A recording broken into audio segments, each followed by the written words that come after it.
department, so you'll have an understanding how the money is being spent. I also would like to have public hearings, at least a couple of hearings, that we present the budget to the public, and we allow the public to be able to give feedback on how those funds should be spent, because we're just merely stewards of the funds that are coming in. And I believe that we should hear from the community to want to know from the community how they would like for those funds to be spent. I know that we already have a road pavement management plan in place. I would like to see that accelerated. There's no way if we continue to put $200,000 aside that we will ever be able to pave all of the roads in the city of Irondale. Maybe our grandchildren may be able to see it, but we'll never see it. However, if we're going to do road work, we need to do storm drain work, because we have a lot of bad storm drains, and it doesn't make sense to pave roads, and then you got to go in and tear them up to be able to do the storm drains. So I would like to be able to collect all of that data and to be able to put it together. And once I put that together, then I would like to present it to the council. Then I would like for the council to be able to review it, and then whatever wishes, whatever goals, visions, missions, whatever you want to be able to do for your district, then at that time we can go ahead and incorporate those things into the budget. We already have some financial policies for the city that basically dictates what is supposed to take place in the first place. There is one of our objectives in our financial policies that the city is supposed to make sure in the reserves that we have at least 20% of whatever the projected revenues are for that particular year. Also, according to the state law, we're supposed to make sure that when we budget it, that we only budget 90% of the revenues for an upcoming fiscal year. I've never seen that done in my 13 years of serving on the council or as serving as the city clerk. But I feel like we have a perfect opportunity to be able to do some of those things. The city is in great financial condition. As you stated, we have at least 3.4 where revenue exceeds expenses or expenditures, but we still haven't closed out the fiscal year. And we will not close out the fiscal year until October, although most of our large expenditures have already been taken care of. Matter of fact, last month was the largest amount of sales tax revenue I had seen come in for the whole fiscal year. And we're talking about dealing with COVID. So things are going, extremely well. And I thank you, Councilman Spivey, for wanting to be proactive, and, as we move forward into the 2021 year. But I would say, let's focus on roads, let's focus on storm drains, let's focus on the parks, and I would say, let's not focus on one park, let's focus on all the parks and all the greenways in the city, so that we can attack everything at one time. What we need to see is an overall picture, not just a snapshot. We need to look at it comprehensively at the city in its totality, and then we need to make sure that we put a strategic plan in place that addresses all of those issues. So that's what my goal is when I take office on November the 3rd, is to be able to put a spending plan together that reflect the wishes of the citizens of Irondale. And thank you for mentioning reserves. We do have a fantastic opportunity to make sure that we're good stewards of that reserve as well. Yes. So thank you for that. And I'm not trying to hold you to anything by any means. Are you thinking December-ish on the budget coming to council? What do you just projected timeline? Not trying to hold you to anything, but just want to see what you're thinking. Well, I'm going to ask that the council would extend the present budget for until December 31st. Okay. We should have everything in place. The people that are here are pretty much used to the process. They have an idea of what they want to spend for the upcoming year. One of the things we have to work on a capital budget for 6 years. And that was one of the requirements, one of the requests from the S&P the last time we went to get a rating for our bond issues. They wanted us to have a capital plan that would cover 6 years instead of covering 1 year. So that's one of the things that we also want to make sure that we take care of as well. Some of the capital items are being purchased with the COVID-19 money that the council approved at the last city council meeting. So that's a great thing there for the city. But I would say we'll shoot for the second council meeting in December. Hopefully we will have our discussions latter part of November, early part of December. And like I said, we could approve it at least going into the second part of the 2021 fiscal year. Gotcha. I have a question. I may have missed it. What did our reserve look like? How much we have in reserve? Right now, we have in reserve, I would say we have close to $6 million. So above that threshold required by the state, that obviously could be strengthened. Well, there's no threshold required by the state. We put these financial policies Sorry, our together. financial policy. Yeah, we put these financial policies together ourselves and said that we would hold at least 20% of the projected revenues in reserve. And so we've accomplished that goal. We don't want to exceed that goal by, I guess you could say, maybe stockpiling too much money Right. in reserve, because we have a lot of capital needs. Mm-hmm. And we need to address the capital needs that we have and the infrastructure issues that we have in the city, because those things are not getting any better. Okay. Fair enough, Terry? John? Well, I would like to see some of that money used for fire hydrants in District 4. Amber Hills Road is in desperate need of fire hydrants. You got one about every quarter of a mile, maybe half a mile. And a couple of years ago, we had a fire there, and the fire truck had to run back and forth between the fire hydrant to fill up their tank to go down and put the fire out. And the result was that the fire burned all the way down to the concrete slab. And I have been told, but I have not heard any confirmation that someone died in that fire. I don't know that for a fact, but that's just something that I've been told by one of the residents. Now, if I'm not mistaken, it's supposed to be a fire hydrant every 500 feet near the residential neighborhood. Creekwood neighborhood has 3, if I'm not mistaken. Amber Hills Roads, there hardly any. You might have half a dozen over a 3-mile stretch. I haven't recently counted those up Alton Road. I know that's the county's road, but the city of Irondale needs to use responsibility and make sure that there's plenty of hydrants there, and on the old Alton Road in the adjoining neighborhood, that's been a problem ever since they came into the city about 16 years ago. So that's a desperate need for District 4, and I'd like to see that in the new budget. Now, I won't be here for that, but yeah, I'm gonna be a squeaky wheel. Well, let me ask you a question. Has the fire department done an assessment of those needs on those roads? Council instructed them to do that several months ago, if I'm not mistaken, and I have not seen a report.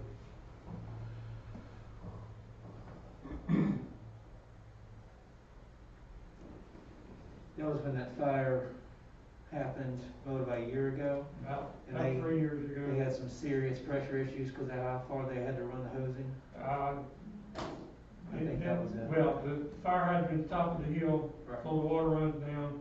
Of course, the pumping truck didn't have enough hoses to reach it, what I was told. And so they had to run back and forth between the hose and the fire.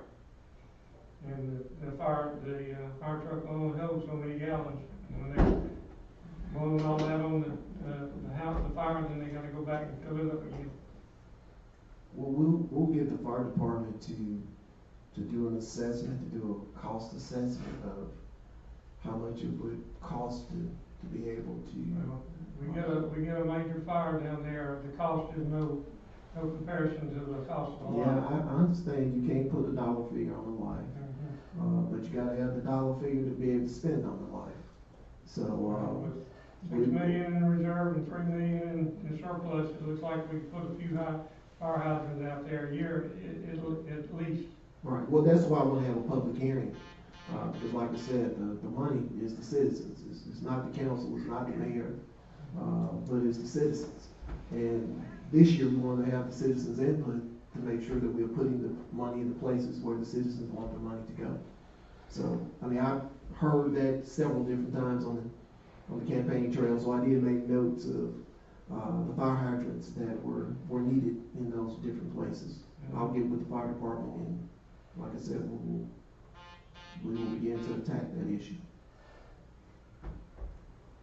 Well, it's just that multiple times during my run, I heard people ask me in my district, what am I gonna do for my district?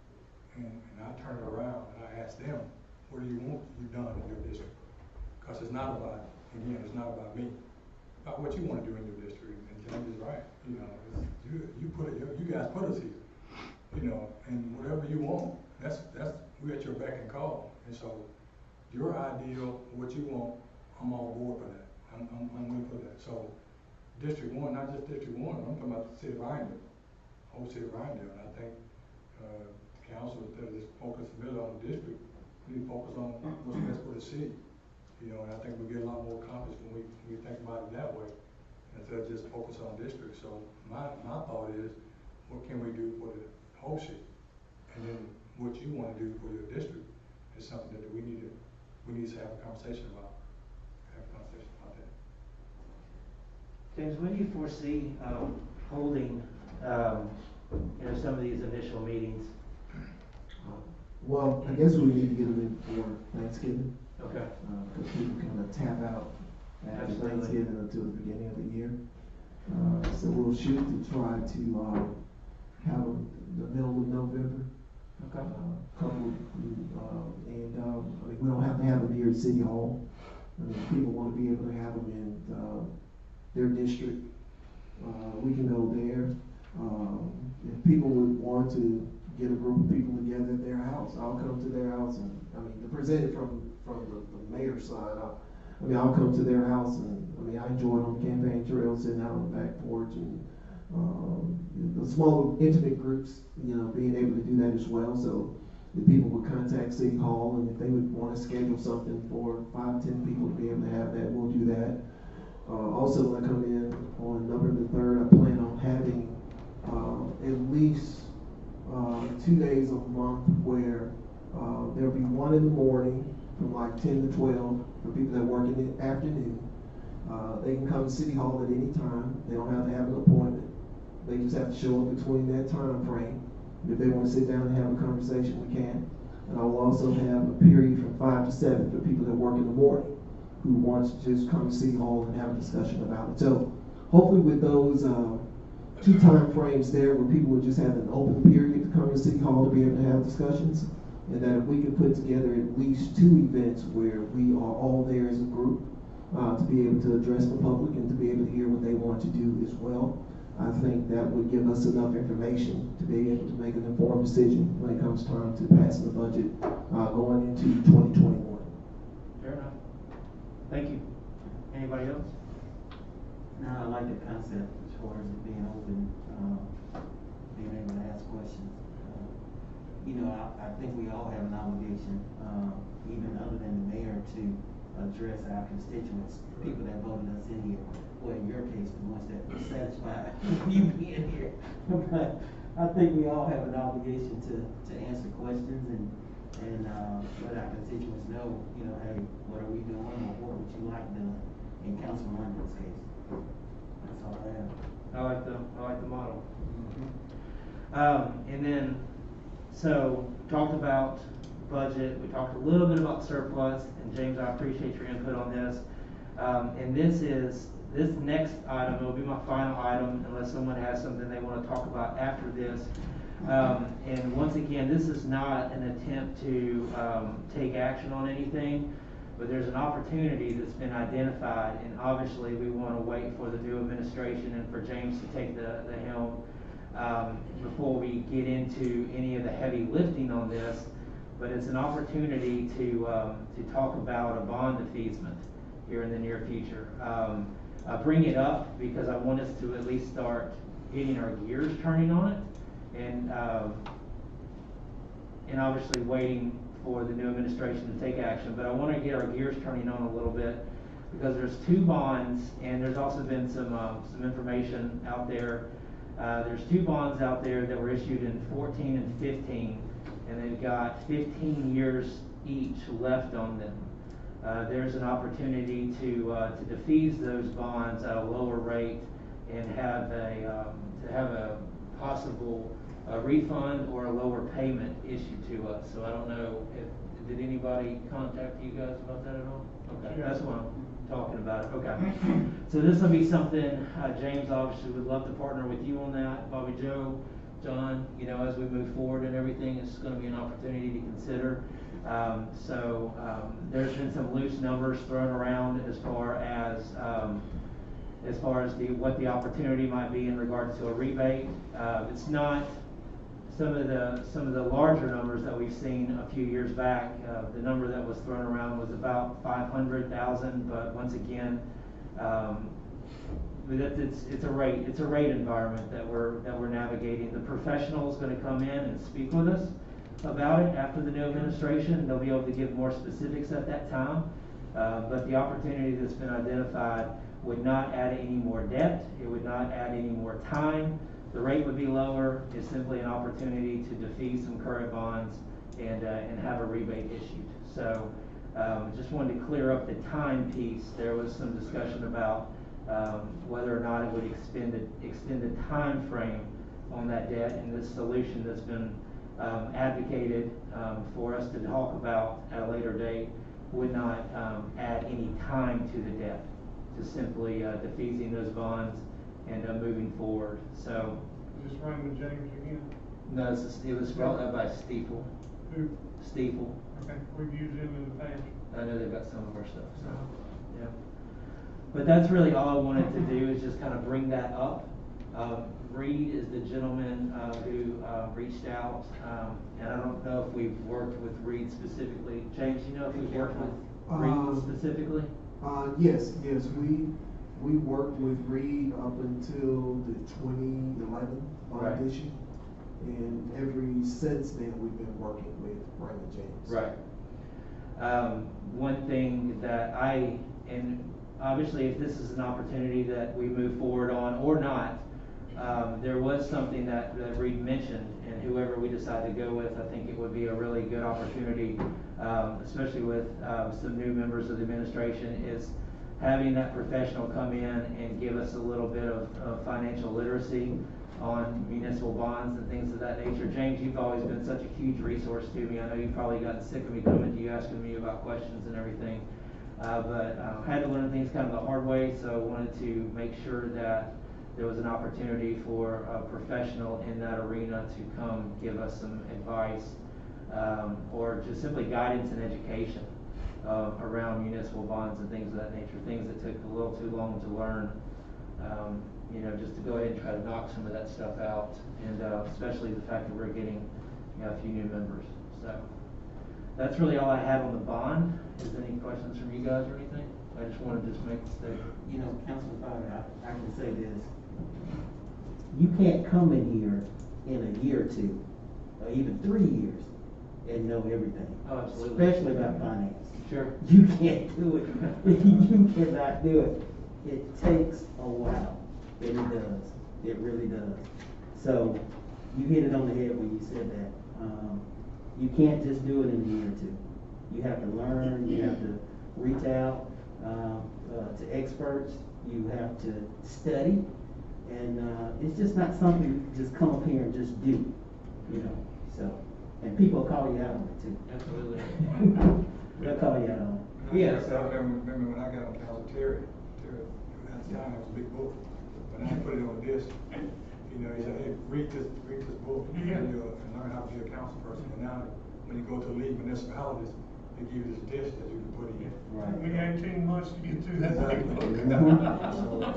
So it's important that we council, like I said, encourage Sydney, that when you come aboard, that lead municipalities have meetings all the time. Mhm. And I'm a certified municipality. I'll take my free vacation and go to Montgomery when something's going on, because I want to learn how to be a better councilman for the people in the city of Irondale. And those, they are very, very, they're awesome.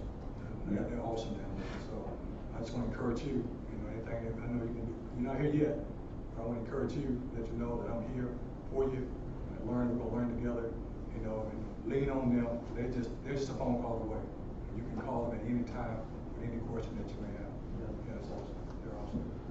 And definitely at some point, as we move into the new administration, I know I've had to ask a lot of questions because so many things so many bonds we've had issued have either been defeased or refinanced, just tons of different stuff that you're like, okay, well, where does this bond issue come through? Okay, well, this was from the such and such. Well, that was from the such and such, and this one's taxable, and this one's not taxable, and then this one was done this way. So, definitely want to, have that laid out for everybody, from a historical standpoint.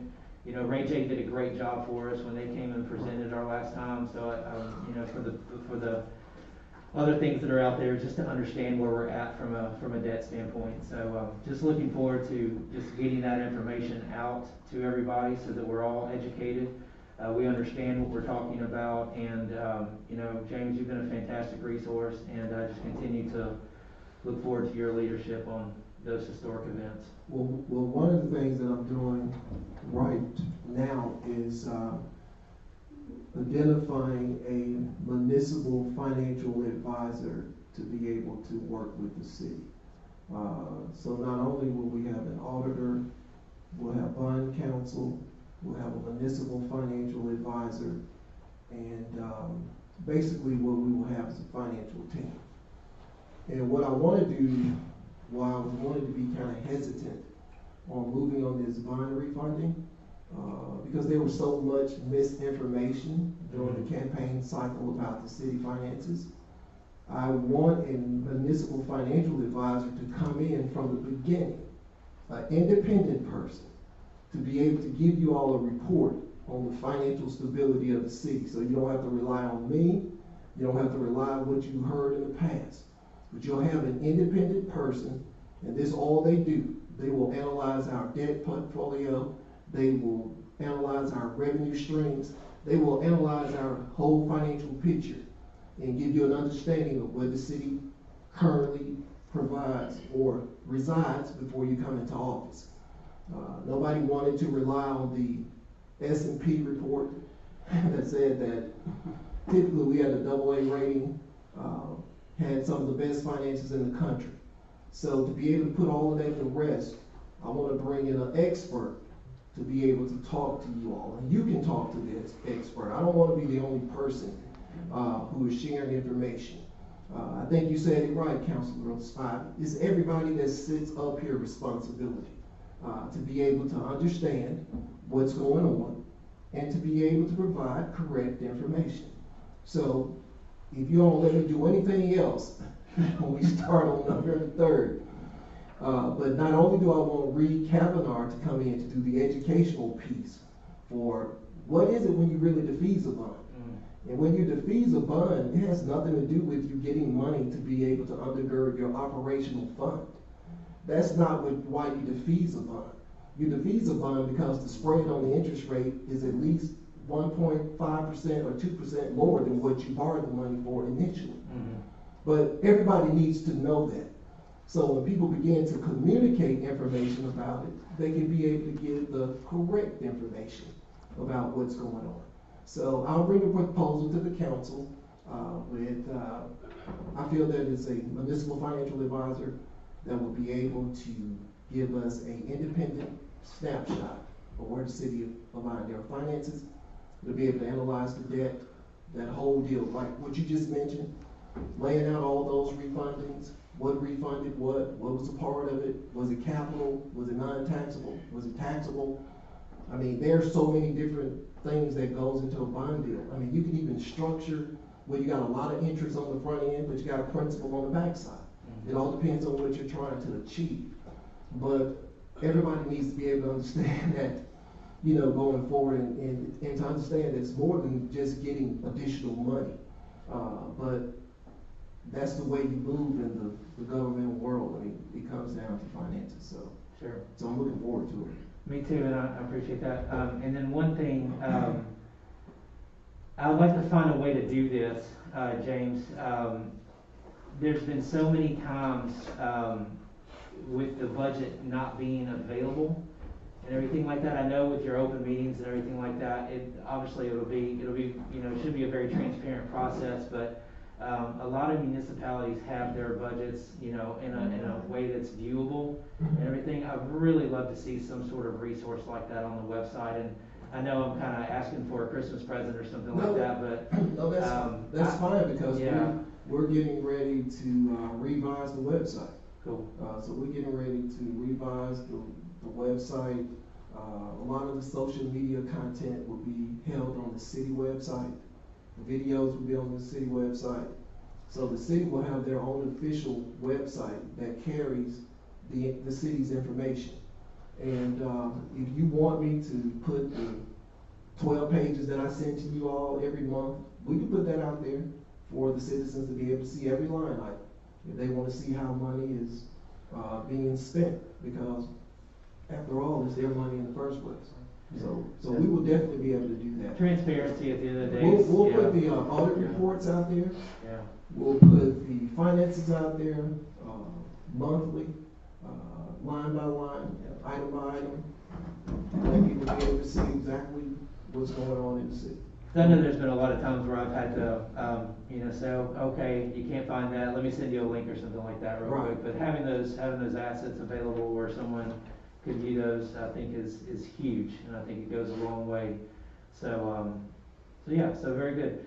So those are the three items that I just wanted to talk about on a very high level. You know, once again, not getting into the weeds, not trying to take any action. So, is there any questions from the public before we come to a conclusion on this? Cindy? I just want to thank y'all for the meeting that you're holding today, and I especially want to thank James for your willingness to be transparent. That's something that when I was going out, many people were asking for that. And so I appreciate everything that you're doing to make this possible. And thank you, David. Thank you to all members of the council. That's something that I believe will really instill trust in the way that the city is being managed. So thank you. Ron, you had a question?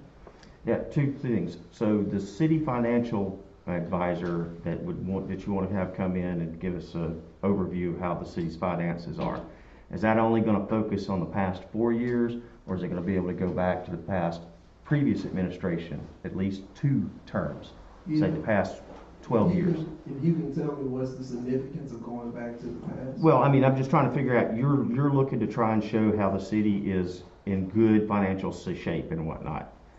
4 years ago?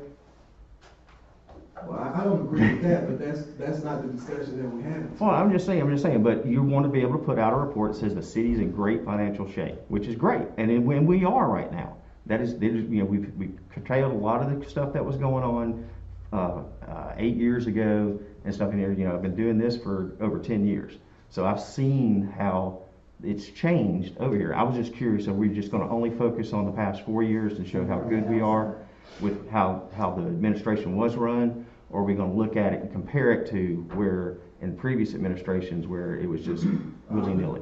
To be honest with you, Ron, I'm just looking forward.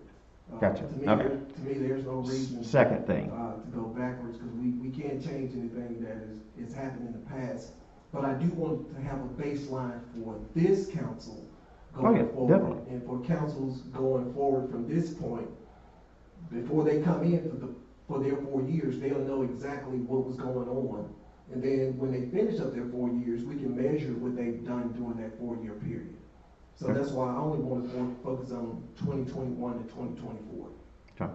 And second thing is, I can tell you that going to the League of Municipalities meetings and talking to other mayors and council members, and James and John and Bobby Joe will confirm this. We talked to other councils and mayors from other cities, and most of them are working in the red, or they don't have money to buy a new fire truck or a police car when they do. Irondale has been extremely fortunate to have the finances available that we've got, the employees that hold it to the line to not, to spend more than they absolutely need to, and the revenue that we've got coming in. We are an extremely blessed city as far as our finances is concerned. Probably 75–80% of the cities in Alabama are either working in the red or laying people off or working just a minimal budget. You had a follow-up question, And, Ron? yeah, the second thing is, you know, we have Ruffner Park laid out, we have a plan for it, phase 1 is kicking in, money's been approved for that. You stated that you wanted to look at the parks as a whole once you come into office. I mean, we've kind of done that with the whole Irondale on the Move thing already. I think there was another whole park. There was never a park component to Irondale on the Move. Irondale on the Move was a comprehensive plan that Right. covered the whole city. It also had some corridor projects that was a part of it, but it never addressed the parks because we worked to put together a park master plan for $49,000 to cover the whole city, and everybody said that it was too much when the new administration came in, so it never got off the ground. That's right. So right now, the only thing we know what to do is in Ruffner. But what are we gonna do with Beacon? Yeah, I mean, just, What are we gonna do with the other pocket parks that we have? Right. We have no clue whatsoever. right, well, I So, mean, but we've got a plan now for Ruffner. And we've Yes, got I'm it, not discarding that plan. right, I'm but just are you saying- gonna continue to, is the council gonna continue to fund that project?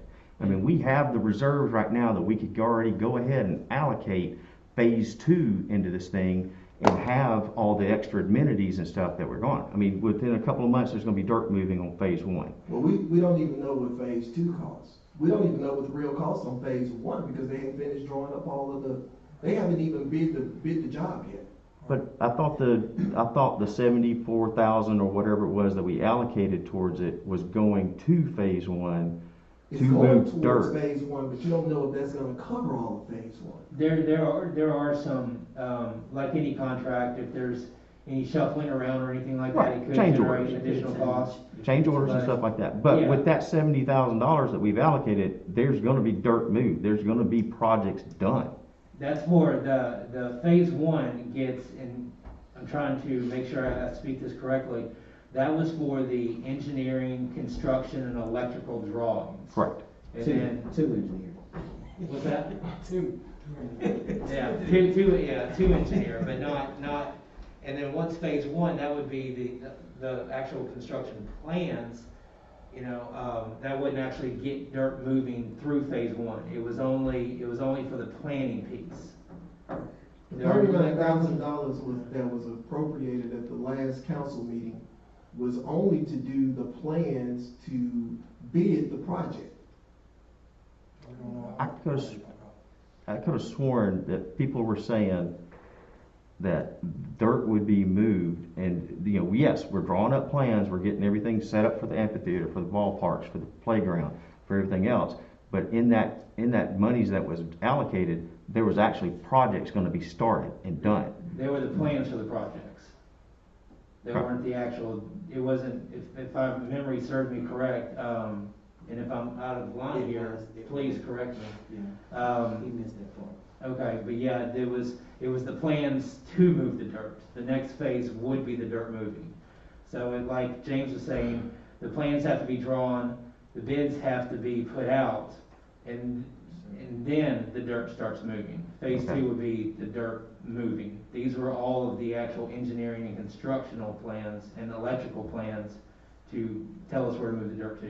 And y'all have all the documentation for phase 1? Yes. We have the contract. Well, the We got it. contract, but Kelly Landscaping haven't completed the plans. That's what they're working on now, so Right. that the plans can be put out for bid. Correct. And once the plans are put out for bid, then the construction can start.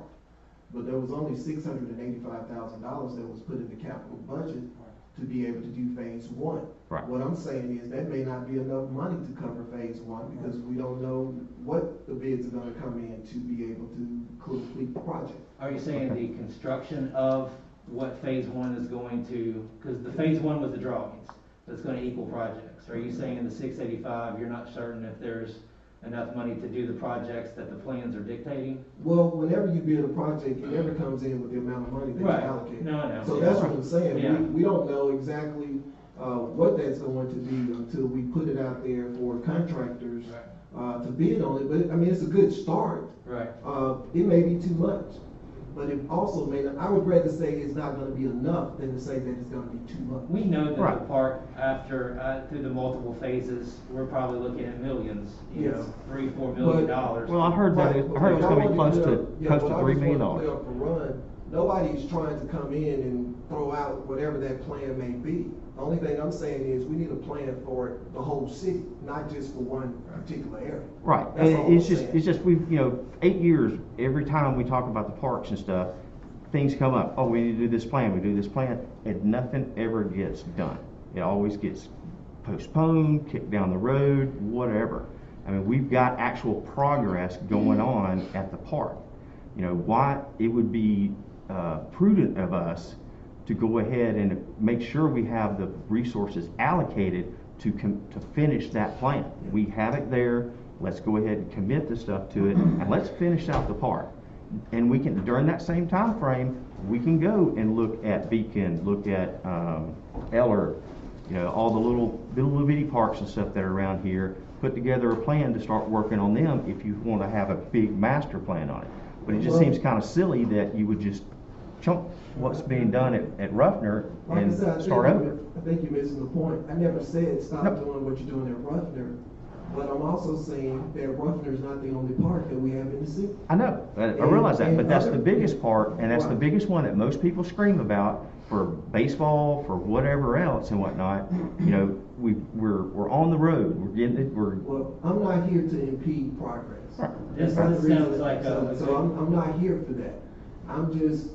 They're asking me what my plans are for the budget. I'm just telling them, these are my plans for the spending plan that's coming from the mayor's office. Right. Now, if they want to change it once it gets to the council, they have a right to do that. But I have a right to be able to bring the plan and the platform that I ran on to the council for them to vote on it. Oh, yeah, If they definitely. don't want to do it, that's fine. Right, And and I will it- just administer and do what they want me to do. But that's my right to be able to bring a plan to them. That's the way the budget process goes. Right, yeah, I'm not Yeah, quite the sure if mayor it's brings a the right, budget but to the council, that's your for job. the council to vote on it, but the council controls it, and if the council say they don't wanna do it, we don't do it. But that don't stop me from bringing the plan to the table to give them something to look at. And James, I know that you're Definitely. gonna be seeking community input through your open meetings and things of that nature. So that sounds like probably a better conversation to have at a time like that. Well, I guess I can share this right now, we plan on revisiting the comprehensive plan, Irondale, Illinois. I've already had a discussion with the Regional Planning Commission. We can revise the plan because it's supposed to be revised because it's 5 years old. The city only has to pay $13,000 on an $80,000 plan. So that also brings the community to be involved into the process. So that'll be another community engagement project that we'll have the community will be involved. They will only not be involved because they don't want to be involved. But they'll have the opportunity to really be involved and to have a say on how the city is shaped going forward. Pat? I wanted to say that I am really pleased to hear, most of you, saying that you're gonna get the residents involved.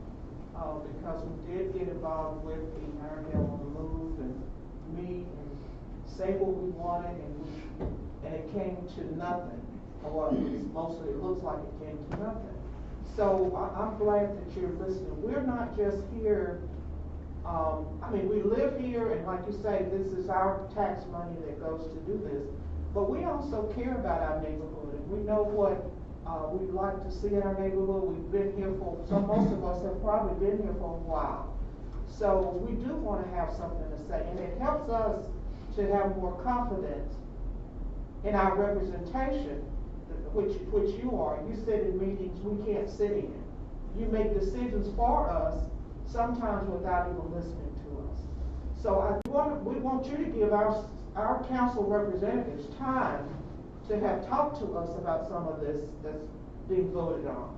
A lot of times I come to meetings and some of our council people didn't even know what was going on and just got it. That's not good, because they didn't have time to even share with us what's going on, or even get our input. That shouldn't happen. When you're spending somebody else's money, you need to at least have what they have in mind, or at least consider what they're doing. I think a lot of times as public servants, people, I understand you're very smart men, and women, that's what happened to you. But I mean, but you gotta understand that you're spending the money of your residents. So they have some things that they wanna see too. Yep, And they have some things that they want. And if they see that nothing that they voiced opinion on ever gets done, then they say, well, what good does it make? Why should I even participate? I think we're all looking forward to the So process. I'm looking forward to I that, think we're because looking forward that to the has process. helped us to understand that you're hearing us. Yep. When we say, this is some things we'd like to see, this is something, as opposed to getting a plan and just sitting on the back like we didn't put forth. We're in a, without muddying the water or getting too far into anything, we're in a much different place.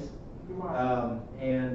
If you look at capital budgets from the past versus capital budgets of where we are now, we've got a lot of exciting things that we're able to do now, whereas before we didn't necessarily have the ability to do those. So and that's as deep as I want to get into that, and I want to go any further with that. We have a fantastic opportunity. There are, like some of the council members said over here, there are municipalities out there that are in the red. Birmingham is furloughing their librarians, $64 million in the hole. We have a fantastic opportunity to do great things. And yes, are there things that I want to see accomplished? Absolutely. Are there some other things that probably want to be seen done? Absolutely. I'm looking forward to the process, the openness, the transparency. And I'm just glad to be here for another 4 years. You forgot one. What's that? No. The communicate, well, transparency. Yeah, sorry. The communication and transparency. Definitely looking forward to all of it, and I'm very thankful to be around for another 4 years to see how we move forward. So, if there's not any other comments, I'd go ahead and yes, ma'am, Ms. Kenny. Yeah, I just want to say that I appreciate the format of this discussion, being able to talk openly across the room and actually see people and have more than 2 minutes to express your concerns. And I think it's been very helpful for us to just be able to talk with you. And I'm looking forward to the individual meetings. I think that'll be very helpful. Same goes. Kim? Yeah, I would say the same thing, and I usually watch online, when I can, and so I haven't been, down here participating like y'all have very faithfully, but I love the atmosphere tonight of the openness of wanting to include the citizens and the councilmen who are welcoming our new people, Cindy and all, and giving her some great advice, and I just want to say how much I appreciate it, and I'm really excited, even though some of us aren't happy with the way we're getting some of our revenue through the occupational tax. It's given us some great, some great opportunities to have some additional revenue, and then James said that we've gotten some good sales tax revenue in, so that's really exciting. So, and Ron's not going to like this, but because I know you've been fighting for that ballpark for a long time, but I would like us to take maybe a step back, and as y'all are talking with the citizens, see what's really important to them as far as the location of the ballpark. I love Ruffner Ballpark. It's always been my ballpark my whole life, and that when I think of Irondale, I think of Ruffner. But through the campaign and the election and talking to people, a lot of them said, why do we still have the ballpark where it's at? Because our city has shifted so much, and so I I'm just so thankful y'all are willing to listen to people all over the city. Maybe not just us who were so used to thinking of, you know, Ruffner being like our, you know, our biggest destination, you know, for a ballpark. So, and, you know, and I know that some of y'all have coached, you know, more recently, and y'all are probably like me, pretty attached to Ruffner, but, I'm just glad that y'all are willing to listen and maybe, you know, have some of our citizens redirect our thoughts and our locations and all of where we're gonna put our money. Yeah, I'm not, it's, you know, you're not gonna upset me talking about re-look at it. I'm just tired of nothing getting done. No action, I understand. Talk about it, waste understand. money on this, waste money on this, waste I money on this, understand. and not a dang thing I happens. understand. I'll be honest with you, and, you know, just to try to cap this off and, all get home to our families and everything. I asked, you know, for people to vote for me, and I tried to, you know, I sought re-election for the fact that, I wanted to see things get done over these next 4 years. And, you know, I'm sure that's the case for everybody, that's up here. We want to see action. We have a great opportunity to do it. It would be, a shame if we wasted this opportunity. So with that, if there's no other questions, I'd like to go ahead and accept the motion to, shut her down. Motion to adjourn? Thank you. Have a good night.